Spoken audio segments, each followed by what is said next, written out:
এইটা তো লিଷ୍ଟ সেଣ୍ଟର ରୁ ଆସିଥିଲା। ମୁଁ ଭାବୁଛି ତାର ବାହାରେ ଆହୁରି ବହୁତ ଜଣ ଗୁପ୍ତ ହିସାବରେ ଅଛନ୍ତି। ପାକିସ୍ତାନୀ ନାଇଁ ବାଂଲାଦେଶୀ ସଂଖ୍ୟା ତ ବହୁତ ବେଶୀ ହେଇଗଲାଣି ଏବଂ ଭୁବନେଶ୍ୱର ସହରରେ ମୋତେ ଲାଗୁଛି 10,000 ବାଂଲାଦେଶୀ ଥିବେ। ଏସବୁକୁ ବାହାର କରିବାର ଦରକାର। କଣ ସବୁ ବିଦେଶୀ ନାଗରିକଙ୍କୁ ବାହାର କରିବା କଥା। ଯଦି ସେମାନେ ହିନ୍ଦୁ ନୁହନ୍ତି ତାଙ୍କୁ ବାହାର କରିବା କଥା। ହଁ ଅଧିକ ଥିବ, ନିଶ୍ଚିତ ଭାବରେ ଅଧିକ। କାହାର ଭୋଟ ବ୍ୟାଙ୍କ ହଉ କି ଯାହା ହଉ, ସେମାନେ ବାଂଲାଦେଶୀ ମୁସଲିମରାକ ସମସ୍ୟା ସୃଷ୍ଟି କରୁଛନ୍ତି। ସବୁ ଜାଗାରେ ସମସ୍ୟା ସୃଷ୍ଟି କରୁଛନ୍ତି। ଦେଖ, ଚୋରି ହାରି ଡକାୟତି ଏ ସବୁ ଗୁଡାକରେ ବାଂଲାଦେଶୀ ଲୋକମାନେ ବିଦେଶୀ ଲୋକମାନେ ଅଛନ୍ତି। ଏବେ ଆଉ ଗୋଟେ ନୂଆ ଲୋକମାନେ ଦେଖିବେ ଟିକେ ଟିକେ ମେଙ୍ଗୋଲିଆନ ଆପ୍ରିଆନ୍ସରେ ବେଙ୍ଗଲୀ ଭଳିଆ ଦିଶୁଛନ୍ତି। ସେମାନେ ହେଲେ ରୋହିଙ୍ଗ୍ୟା।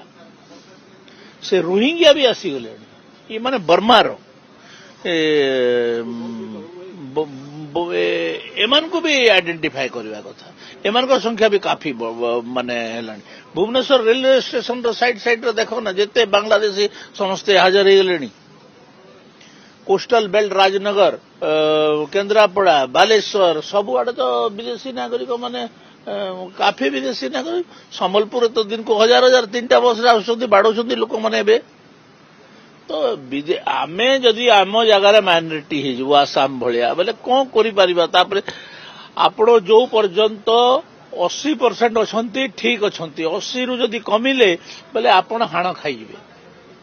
ମନେ ରଖିବେ। ଆଉ ଗୋଟେ କଥା ରହିବ କି ସରକାର ଏନି ପଦକ୍ଷେପ ନେବା ଉଚିତ ବୋଲି ଆପଣ ଭାବିବେ? ନିଶ୍ଚିତ ଭାବରେ ଆଇଡେଣ୍ଟିଫାଏ କରି ସେମାନେ ଯୋଉ ମୁର୍ସିଦାବାଦର ଆଧାର କାର୍ଡ ରଖିଛନ୍ତି, ମୁର୍ସିଦାବାଦର ଆଧାର କାର୍ଡକୁ ଓଡ଼ିଶାରେ ବ୍ୟାନ୍ କରାଯାଉ। এইটা ତ লিଷ୍ଟ ସେଣ୍ଟରରୁ ଆସିଥିଲା। ମୁଁ ଭାବୁଛି ତାର ବାହାରେ ଆହୁରି ବହୁତ ଜଣ ଗୁପ୍ତ ହିସାବରେ ଅଛନ୍ତି। ପାକିସ୍ତାନୀ ନାଇଁ ବାଂଲାଦେଶୀ ସଂଖ୍ୟା ତ ବହୁତ ବେଶୀ ହେଇଗଲାଣି ଏବଂ ଭୁବନେଶ୍ୱର ସହରରେ ମୋତେ ଲାଗୁଛି 10,000 ବାଂଲାଦେଶୀ ଥିବେ। ଏସବୁକୁ ବାହାର କରିବାର ଦରକାର।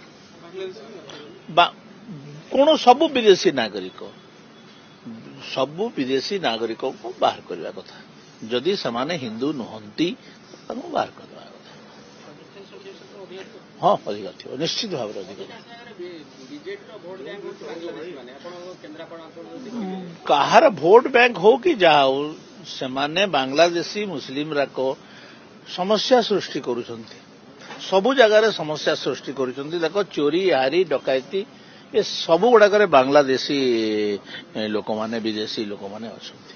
ଏବେ ଆଉ ଗୋଟେ ନୂଆ ଲୋକମାନେ ଦେଖିବେ ଟିକେ ଟିକେ ମେଙ୍ଗୋଲିଆନ ଆପ୍ରିଆନ୍ସରେ ବେଙ୍ଗଲୀ ଭଳିଆ ଦିଶୁଛନ୍ତି। ସେମାନେ ହେଲେ ରୋହିଙ୍ଗ୍ୟା। ସେ ରୋହିଙ୍ଗ୍ୟା ବି ଆସିଗଲେଣି। ଏମାନେ ବର୍ମାର ଏମାନଙ୍କୁ ବି ଆଇଡେଣ୍ଟିଫାଏ କରିବା କଥା। ଏମାନଙ୍କ ସଂଖ୍ୟା ବି କାଫି ହେଲାଣି। ଭୁବନେଶ୍ୱର ରେଲୱେ ଷ୍ଟେସନର ସାଇଡରେ ଦେଖ ନା, ଯେତେ ବାଂଲାଦେଶୀ ସମସ୍ତେ ହାଜର ହେଇଗଲେଣି। କୋଷ୍ଟାଲ ବେଲ୍ଟ ରାଜନଗର, କେନ୍ଦ୍ରାପଡ଼ା, ବାଲେଶ୍ୱର ସବୁଆଡେ ତ ବିଦେଶୀ ନାଗରିକ ମାନେ କାଫି ବିଦେଶୀ ନାଗରିକ। ସମ୍ବଲପୁରରେ ତ ଦିନକୁ ହଜାର 3ଟା ବସରେ ଆସୁଛନ୍ତି, ବାଡଉଛନ୍ତି ଲୋକମାନେ। ଏବେ ତ ଆମେ ଯଦି ଆମ ଜାଗାରେ ମାଇନରିଟି ହେଇଯିବୁ ଆସାମ ଭଳିଆ ବୋଲେ କଣ କରିପାରିବା। ତାପରେ ଆପଣ ଯୋଉ ପର୍ଯ୍ୟନ୍ତ 80% ଅଛନ୍ତି ଠିକ ଅଛନ୍ତି, 80ରୁ ଯଦି କମିଲେ ବୋଲେ ଆପଣ ହାଣ ଖାଇଯିବେ। ମନେ ରଖିବେ। ଆଉ ଗୋଟେ କଥା ରହିବ କି ସରକାର ଏନି ପଦକ୍ଷେପ ନେବା ଉଚିତ ବୋଲି ଆପଣ ଭାବିବେ? ନିଶ୍ଚିତ ଭାବରେ ଆଇଡେଣ୍ଟିଫାଏ କରି ସେମାନେ ଯୋଉ ମୁର୍ସିଦାବାଦର ଆଧାର କାର୍ଡ ରଖିଛନ୍ତି, ମୁର୍ସିଦାବାଦର ଆଧାର କାର୍ଡକୁ ଓଡ଼ିଶାରେ ବ୍ୟାନ୍ କରାଯାଉ।